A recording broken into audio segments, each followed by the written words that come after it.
বলেছি ও সিজার করতে হবে। ওরে মাছ খাওয়ার না ছেলে। তুই আগে কবি না, তাও কি হয়েছে?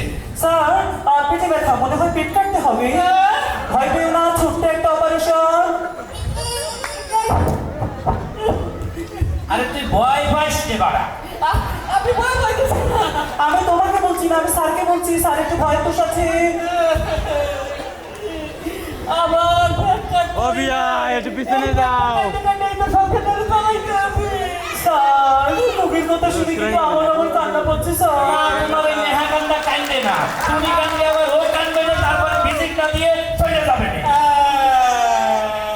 এই তুই কান্দিছিস কেন? এই যে মাছ আরে কান্দিছিস কেন? স্যার তো বহুত বড় ধোঁয়া।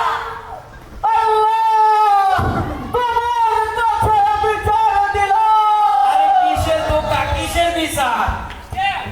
বলতে সময় কি কইছিল? কি কইছি? বলতে সময় কইছিল বাবাকে তো থিয়েটারের মধ্যে থাকবে সুন্দরী সুন্দরী নাচ।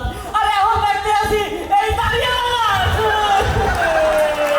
আসলে আমার এই ভাঙ্গা সুরত ক্লিনিকে এই নাচের বেতন দেওয়ার টাকা নেই।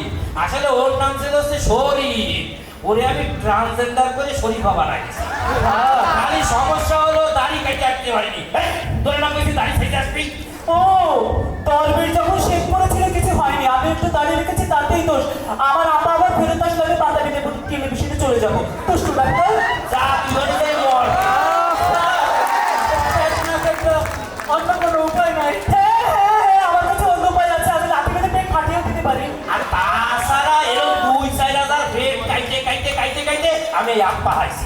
স্যার কেউ কোনো কমপ্লেন করেনি। কোনোদিন কোনো কমপ্লেন করেনি। স্যার মরা মানুষ কোনো কমপ্লেন করতে পারে?